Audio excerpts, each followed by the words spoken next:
If you didn't catch it recently, Overwatch 2 had one of the most candid and enlightening interviews in their history recently. SVB and Flats, two content creators, interviewed Aaron Keller, gameplay director, and Alec Dawson, lead gameplay designer, in a 2-hour-long interview really unpacking everything. And everything was fair game. And there were some tough questions in there.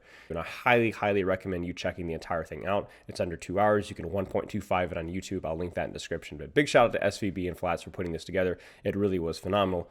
And what I'm going to do today is not just give you the highlights of this interview because you could just watch the interview yourself, but I want to give my own takes and thoughts and highlight some of the points that I thought were extremely important, as well as maybe giving a little bit of context about why I think some of these things needed to be asked and need to be talked about. You see, the future of Overwatch 2 is really not the sins of what's happened before, but the things that are going to be done right and things that are going to be fixed moving forward. And if those things are going to be done, they're going to be done by these two guys.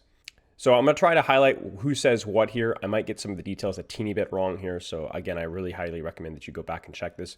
Aaron Keller talks about how losing trust, building trust takes time and you lose it quickly. Thinks communication is important, incorporating new things sometimes.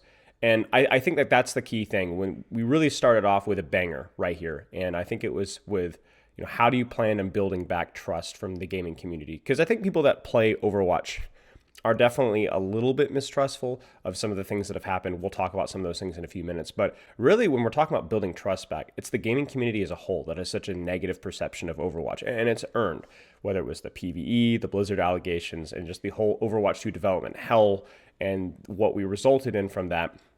There's been a lot of unfair criticisms of the current leadership team, because the leaders that really made those mistakes are no longer even with us. It's kind of the sins of the fathers kind of a moment.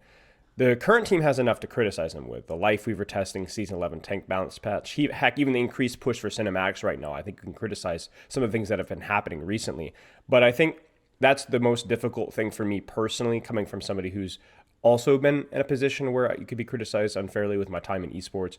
And I think the development of Overwatch 2 really pushed a lot of people into a negative perception of Overwatch. And so now the current team really has to clean up the mess that was left behind. So what I encourage the development team to do is to continue to revamp and show that they're, this kind of transparency, I think, endears the team in the way that Jeff Kaplan did as well, despite many of the mistakes that he made. And I think we should continue to see things like these, as well as new things that are going to get people excited about the game that really thought the game was just a joke. And I think for us, putting some of the responsibility on us as viewers, making sure that whatever criticisms that we have of losing PvE, some of the sexual abuse allegations of Blizzard and so much more, make sure that that is something that we can accurately call out the corporate heads, but that we're not ever criticizing the developers and the lead gameplay directors, because these guys just didn't have the responsibility there. And it's really, really tough to do that. So moving on from there, we'll keep going on. So basically, we're talking about what is the vision of the game long term, something that Flats and I discussed a great deal in a recent Group Up podcast. Aaron Keller talks about they feel like their vision is to be the best hero-based PvP arena shooter, that we can make it. And he also highlights that it's changed over time. It's changed from a much more chaotic original Soul in Overwatch 1. And I think that that's a very enlightening statement. He says he doesn't think it was even right to ship Overwatch 1 with role queue. I think that became a necessity over time as players became a little bit more competitive and things became a little bit more seriously. Some other things that other games have done better, strategic depth, individual agency, pickable passives recently was an attempt to move towards that, because he feels that if our goal is to have the best hero-based PvP arena shooter, we would like to have more individual agency. We'd like to continue to delve into options for more strategic depth. And while I was personally not a fan of pickable passives, it was a try for that strategic depth, more choices, more options, and more individual agency. Basically, he describes some exciting things happening internally. He wants to reintroduce Overwatch to the outside gaming world, to the competitive community as a whole again. Overwatch is not going to be always the most casual game out there. It has an overwhelmingly fanatic, casual fan base. And the things that make that game attractive to that fan base will still be there. But there definitely seems to be an emphasis, especially recently, on trying to build back the more fluctuating competitive scene, where a lot of people will jump from the first-person shooter to first-person shooter depending on which one has the new thing. Recently, it's been Marvel Rivals and even Fortnite. But now Overwatch is trying to bring back some of those people to show them that this game is great and that there's a lot of competitive outlets if you can just find the opportunity to give it a try. Alec Dawson elaborates, there's going to be a lot more serious conversation on hero bans, around tournaments, around map voting. It's been much more of a top priority than before, whereas other times they had other things that came kind of first. Now those things that are definitely going to be affecting the competitive experience, it's something that has really risen to the top of the priority list, as well as restoring the social factor of the game, which has been another criticism that's been raised by a lot of people. For me, when it comes to hero bans, I was a huge fan recently of the EWC use of hero bans in a competitive pro tournament. I really think this is unquestionably something that actually has to be tried in the base game. Is it going to work in a competitive game long term? I don't know. I don't really have any experience with that, nor have I been able to put a lot of psychological application of it, like how would it work, how to fit. I don't really know, and I've not really played any other game with hero bans. I'm kind of a two-trick when it comes to games, and so for me, I think it's definitely something that is worth trying. I think map voting as well, worth trying. And I think that that's going to be the stuff that's going to make people interested, because even if it doesn't necessarily improve the competitive experience in the long term, it's going to make people trying it out. And more importantly, it's going to give feedback to the development team about what is going to be the development long term. Aaron talks about how it can be even hard to define what competitive means. It's really a spectrum of competitiveness, like where you have a super casual game and a super serious game like CS, for example. There's a spectrum of competitiveness, and we need to know where we fall. He feels that we fall a lot closer to the competitive spirit compared to other games, but not all the way over. Ranked is really important for the team and is the most important competitive environment in the game, even more important than some of the other game modes. And basically, one little tidbit that they injected here is, while we're talking about the competitive spirit here, they are keeping an eye on stomps. I think this is brought up as a really unpleasant experience within competitive is just getting destroyed. And maybe something that happens a little bit more often with 5v5, with things being a little bit more volatile with fewer players. That's just how it goes. And they're basically keeping an eye on what they can do to mitigate that. So we talk about counter swapping in 5v5. Alec Dawson talks about how DPS and tank often swap when we're trying to do the whole tank counter swap thing. It's not just the tank rock, paper, scissors, something that I've talked about many, many, many times. And they want to deal more with hard counters in general. He didn't elaborate on specifically what, so I'm curious to see exactly what those hard counters might be. I think the Reaper changes are kind of a good example of that, where Reaper was not every tank's hard counter, but some tank's hard counter in some situations. And over the last really year and a half, he's migrated further and further and further away from just the AFK tank buster, but has now had more options to actually duel other DPS, which in my opinion has made him a little bit more fun to play. To an extent, Alex says that counter swapping is still part of the game. It's just crept its way up in the list in terms of priority. And those extreme examples are things that we want to avoid. So again, my question is, what are those extreme examples? We don't really know just yet. Aaron talks about different parts of the community brings up different things when it comes to priorities, counter swapping, but it's also heavily region specific. NA is very heavy about counter swapping, and other regions get other feedback. Koreans, for example, apparently are really upset about the 6v6 conversation being wasted resource time, and they feel like there's other priorities as well. So it's difficult to try to listen to everyone. In fact, he says that even it could be rank specific, where Alec talks about how swapping happens the most in platinum and diamond, doesn't happen as much in the higher ranks or in the lower ranks. Flats pushes back on that. He says, well, the value of counter swapping, I think you guys are underselling just a little bit. He says, it's just too much value with counter swapping. It might not be the most broken thing, but it's too easy to get that value by just going to the spawn and pressing H. He says the excitement of swapping from 66, he describes Overwatch as a good casual game, but once it gets to the counter swapping, things get messy. And Aaron pushes a little bit back on the casual description that Flats put on it. He thinks it's a very high skill game, and player population is pretty large, pretty sticky. There's a lot of people invested in the competitive scene. But he does acknowledge that counter swapping and pressure on solo tank is a big issue. And my thoughts on this is, I think that Flats has a good point right here, where I think that there is too much value found from too little effort. I think that no matter if that's the most optimal thing of doing things, if it's simply too easy to do, then people are going to do it, especially people that are not high ranked. And I think that that's a very fair point, and they're looking to acknowledge that, I hope. However, the whole casual game, I think Flats is coming from a point of just being burned out from playing this game for so very long. Maybe there's been a lack of competitive rewards that makes him feel like he's less motivated, but as somebody who's coached this game at the highest level and is still coaching at the highest level right now, I find this game to have immense strategic depth, and it's in fact the only reason I'm even interested in this game. I've tried my hand in analyzing and looking at some other first-person shooter games, and they just lost me so quickly. Even games like CS that have a lot of strategic depth, the strategic depth is so, for lack of a better term, two-dimensional.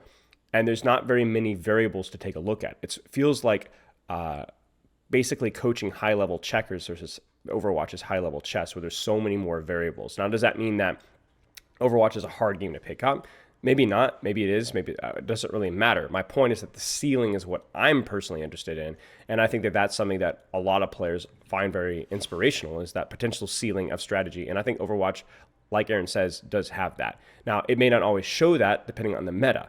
If broken tanks or stupid brain-dead DPS or even characters like Moira become meta, that strategic depth is completely lost because there's no point really aiming for it. But the aspects of the game provide that potential, and it's up to the balance and development team to keep it on that potential.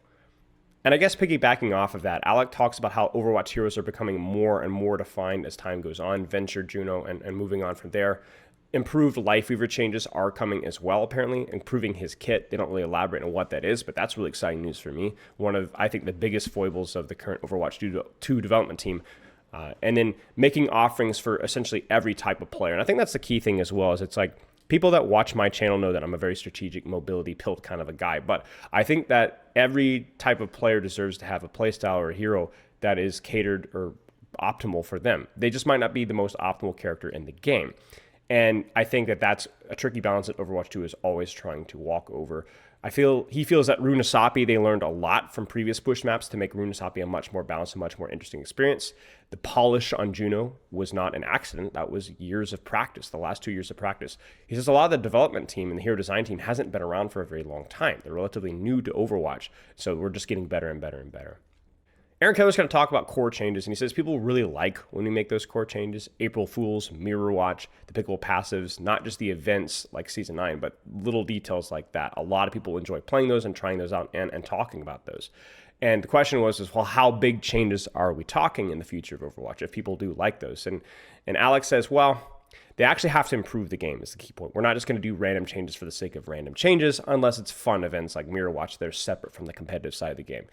We're not exactly locking in with stuff either. For example, pickable passives he describes as being obviously a quick play hack, not the competitive experience, but even if they were to incorporate our testing aspects of pickable passives, it might not be in that current implementation. It might be just testing the UI of things. How does it feel? How does it feel for certain characters? Maybe it's more hero-specific passives. So even if something is tested, it's not necessarily going to be implemented exactly how it was tested, and that's important to keep in mind. And that's good for me too, because I was a very big critic of pickable passives, but maybe if it's just the idea of having a different passive for each character, and then solving and discussing how we'd solve the UI aspect of that, maybe that's something that I'm fine with, as long as they're allowed to, or we're allowed to criticize the things that we like or dislike. I think that's the big thing.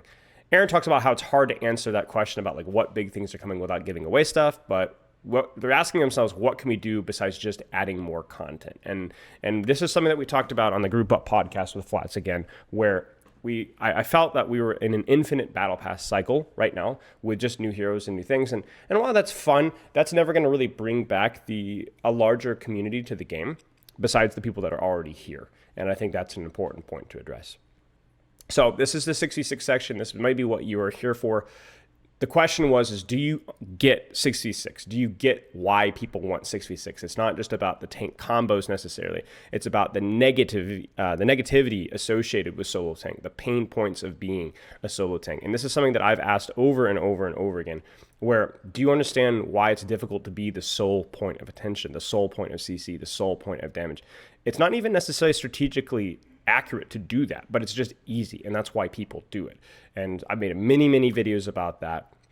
And so Alec goes, yeah, the tank experience, the pressure, we get it. Off tank has lost identity as well. Those heroes, Zarya, Diva. We're trying to give tank more ways to let them know the team that they're there. We talked about Wrecking Ball sharing shields with this team to remind them that, hey, I'm doing things like that. That one, I've always... It's difficult to solve that problem because there just are certain tanks, certain aspects, even characters like Tracer that don't let their team know that they're there all the time, but that doesn't mean that Tracer needs to be reworked and needs to help her team. And I understand that comparing a damage role to a tank role is different, but a lot of Overwatch is indirect value. And I think that while it is admirable for the development team to try to help that pain point, I don't think that's a pain point that will ever be solved. And I'm concerned that if we try to solve that pain point, it might just cause an issue. It might be like getting plastic surgery to remove a small freckle. It might just be too invasive for something that's just going to always be a mild flaw of a much more beautiful person. Flats thinks the pressure is unhealthy on solo tank. Everyone wants to peel. Everyone wants shield. They want you to counter swap the enemy tank. Everyone tells you what to do. And Alec again goes, yeah, there's a lot of social pressure. Post Season 9, in addition, also hurt tankiness compared to other roles. And it's really hard to balance tank survivability and not just completely break the role. I don't know. I felt like this was probably the weakest point, that particular section there of the entire interview, because maybe they can't really discuss exactly what's changing, but there wasn't really any philosophical or even any specific points about like what's the plan to that besides testing 6v6. And honestly, guys, even for the 6v6ers out there, you want the development team to have some plans about how they can improve counterplay for different characters, or they can open up different options without breaking tank. I've been a big proponent of, if we are to stay within 5v5, tanks need more skillful counterplay, not brainless mitigation, so that you have ways of outplaying some of that CC and burst damage without making the other person feel completely helpless. Winston Bubble, Sigma Shield, a lot of things like that are great tools that can be skillfully applied and yet are not completely unbreakable or uncounterable. And I feel like characters like Malga and Roadhog are the extreme examples where they're either impossible to kill or they melt instantly. And there wasn't really any specific discussion about that. I don't think that a hero design solution alone is an answer, but it is something that needs to be addressed, at least in part, and it really wasn't talked about. So I would love to see more specific discussions on about exactly what we need to be doing with tank in that aspect, and there wasn't necessarily anything in this interview, which kind of bummed me out. So then we talk about 6v6 here. Flats asks, can the engine handle 6v6? Something that's been brought up since the Overwatch 2 engine. I'll get to a side note a little bit later. And Aaron says they're investigating the engine for 6v6, and maybe if several seasons before they're able to make it work. Alex says, regardless of engine, the question is, what do the tanks not need if we want to go to 6v6? Do tanks need these bloated kits or all these little details or all these little fluffs if we go to 6v6? Heck, do they even need as much of the tank passive? This is not something that he specifically said. This is kind of my interjection there. How much visual clutter do we really want to be dealing with once we go back to 6v6, which I think is an important point. And Aaron goes, I think performance will be a little bit more important than balance work in the transfer, because I don't think there's going to be too much that needs to be removed, which I think is good. I think even moving from Overwatch 1 to Overwatch 2, you guys saw the removal of a lot of shields, so there's probably going to be fewer things that they have to tweak in that regard, although there will be a couple of things. But the big thing is, Alex says they got to work with queue times. They got to prepare. And Aaron says maybe making tanks more fun may help. They actually had the graph over queues over time, besides the bar graph that we saw in the initial blog about 6v6. And there was a substantial change in support queue times after Overwatch 2 launched. Support queue times went way down because people did not want to play support. Because apparently support had this impression of being really, really bad at the start of Overwatch 2. Now, I'm going to give my little interjection right there. Skill issue. This is something I talked about since from the very beginning. The play style changed from Overwatch 2, where you had to be a little bit more self-sufficient, a little bit more dynamic, a little bit more aggressive, a little bit more off-angle pilled, is something that most support players were just frankly too inexperienced and too mechanically bad to understand. It's why DPS players did very well playing support in Overwatch 2, and support players, just heal bots, did terrible. But now it's much better. So it kind of shows that some things can change over time, even within roles. So if the tank pain point in 6v6 is a problem, they do think that there's some things they can do to help it. They just don't know if they can solve it.